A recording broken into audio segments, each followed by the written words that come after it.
Hi guys, welcome to this episode of my vlog.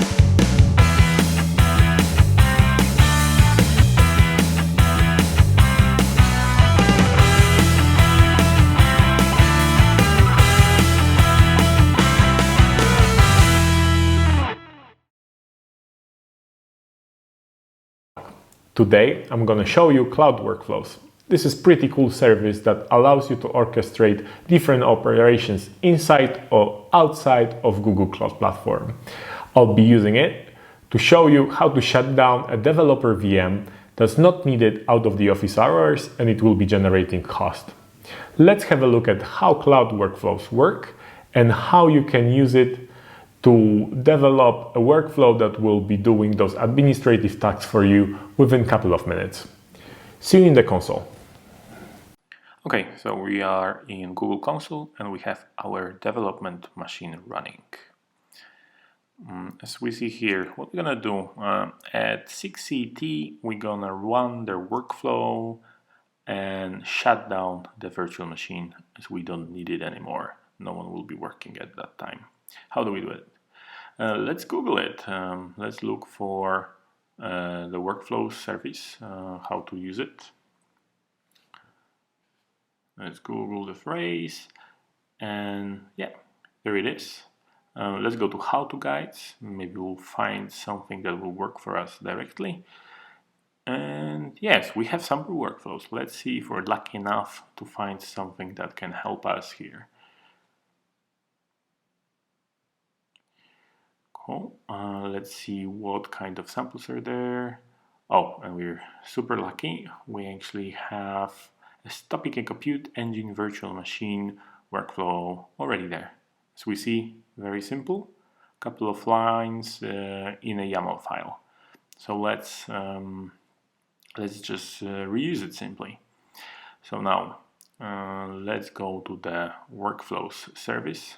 I've been using it so I can see it directly here. Let's create a new workflow. Let's give it a meaningful name. So shutdown VM makes sense. Shut down the development VM.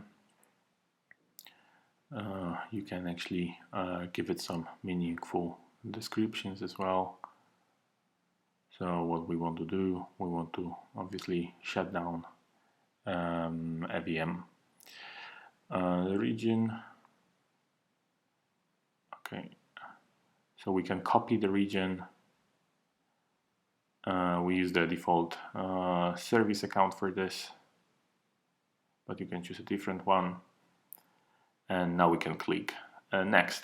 So here we see already a sample workflow that we could use, but we want to use our workflow that will shut down the virtual machine. So let's do it. Let's copy that over the workflow. Okay, we already have it here. And let's see what we need to change.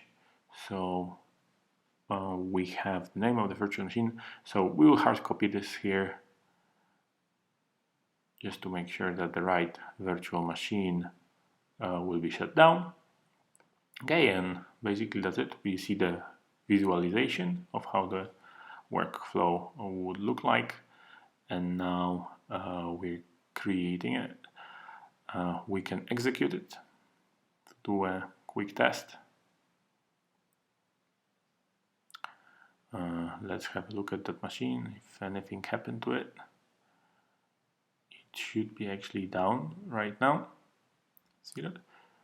And we see there are some action. There is some action being done on this virtual machine.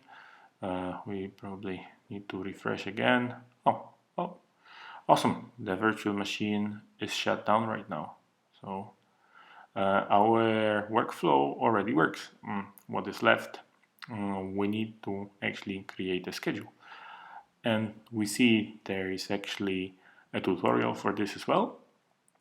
We can see we need to create a service account. The really cool feature of Google documentation is that you can actually change the variables here. So we will put the name of the service account we want to create. and we can copy this over to Google Cloud Shell. So let's do this now. Let's open the Cloud Shell so that we can start putting the right commands in. Okay, it will take a second to initialize the Cloud Shell.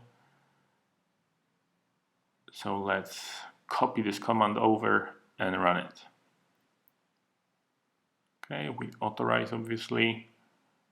We'll see the service account has been created. Let's see what's next. Next, we need to put the proper EM policy bindings. So let's fill in all the variables we need, the name of the project, the service account. As you see, some of the variables are already populated for you if you have populated the previous command in the documentation. Pretty cool feature. We have the policy binding done, and now we're going to create the schedule. So let's put the name of the schedule job. We see the ID has been populated for us. We need to put the other variables. So let's use the workflow name. Let's copy it over. Okay, we have that. Now let's copy over the zone.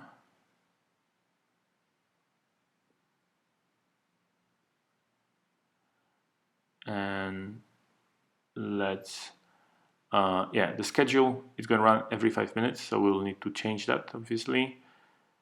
So let's copy this and edit it, together with the let's change the time zone to CET, so we're in Europe first. And this is actually region, not zone, so we need to change it to the region.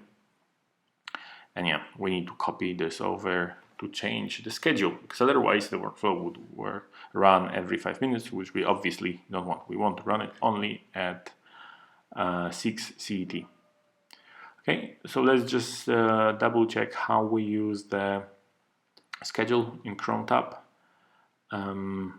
just to be sure that we're running it at the right time. So we want to run it at 6.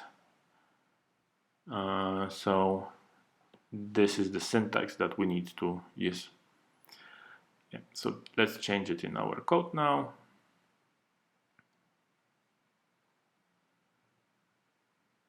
Awesome. So this should give us the schedule to run at 6 CET.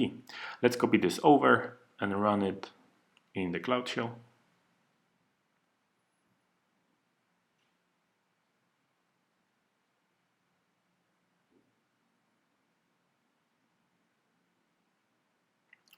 Okay, just checking that we have no schedule there. Let's start the virtual machine first. No schedule. And now we can copy the command over to create this new schedule. Okay, now we can go to Cloud Scheduler, and we should have our new schedule there. Yes, and it's there. We see there's the right time. The virtual machine is running, so now we can test it. Cool. So we see that this has run. The workflow, we can see that there has been another execution of our workflow. And now we can check if the virtual machine is alive. So we can see the virtual machine has been shut down. Pretty simple, right? So we have our virtual machine shut down every day at 6 CET using Cloud Workflows. Okay, pretty cool. So in a couple of minutes, we got our workflow working without even knowing how to use it and just using Google documentation. Pretty simple, right? Imagine how many things you can do with it and how many things can be orchestrated. Have a look at the docs, and if you're interested in more of GCP content, subscribe my channel and see you in the next episode. See you guys, stay cool.